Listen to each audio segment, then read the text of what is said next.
السلام علیکم ناظرین، بسم اللہ الرحمن الرحیم۔ تسبیحات حضرت فاطمہ۔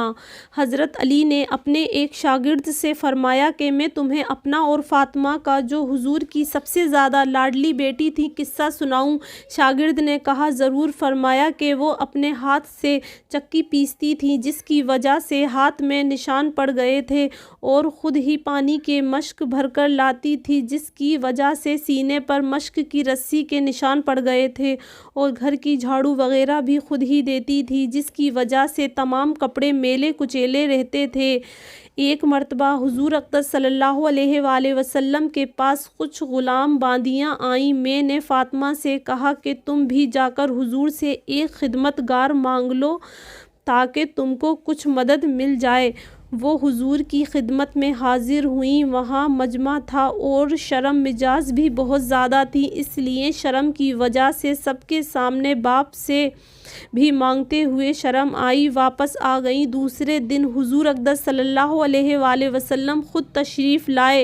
ارشاد فرمایا کہ فاطمہ، کل تم کس کام کے لیے گئی تھی؟ وہ شرم کی وجہ سے چپ ہو گئیں۔ میں نے عرض کیا کہ یا رسول اللہ، ان کی یہ حالت ہے کہ چکی کی وجہ سے ہاتھوں میں گٹھے پڑ گئے اور مشک کی وجہ سے سینے پر رسی کے نشان ہو گئے، ہر وقت کاروبار کی وجہ سے کپڑے میلے کچیلے رہتے ہیں۔ میں نے ان سے کل کہا تھا کہ آپ کے پاس خاوند آئے ہوئے ہیں،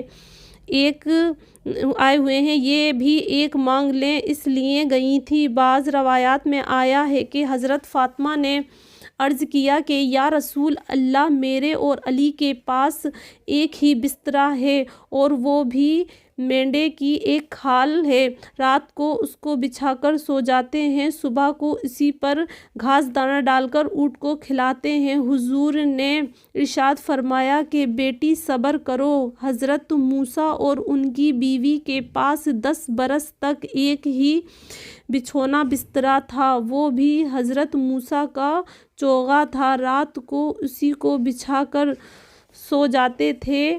تو تقوی حاصل کر اور اللہ سے ڈر اور اپنے پروردگار کا فریضہ ادا کرتی رہ اور گھر کے کاروبار کو انجام دیتی رہ، اور جب سونے کے واسطے لیٹا کرے تو سبحان اللہ 33 مرتبہ، الحمدللہ 33 مرتبہ اور اللہ اکبر 34 مرتبہ پڑھ لیا کر، یہ خاوند سے زیادہ اچھی چیز ہے۔ حضرت فاطمہ نے عرض کیا کہ میں اللہ سے اور اس کے رسول سے راضی ہوں، یعنی جو اللہ کی اور اس کے رسول کی رضا میرے بارے میں ہو، مجھے بخوشی منظور ہے۔ یہ تھی زندگی دو جہاں کے بادشاہ کی بیٹی کی۔ آج ہم لوگوں میں سے کسی کے پاس 2 پیسے آ جائیں تو اس کے گھر والے گھر کا کام کاج درکنار اپنا کام بھی نہ کر سکیں، ٹوائلٹ میں بھی لوٹا ماما ہی رکھ کر آئیں۔ اس واقعے میں جو اوپر ذکر کیا گیا ہے صرف سونے کے وقت کا ذکر ہے۔ دوسری حدیثوں میں ہر نماز کے بعد 33 مرتبہ یہ تینوں کلمے اور 1 مرتبہ لا الہ الا اللہ وحدہ لا شریک لہ لہ الملک و لہ الحمد وہو علی کل شیء قدیر بھی آیا ہے۔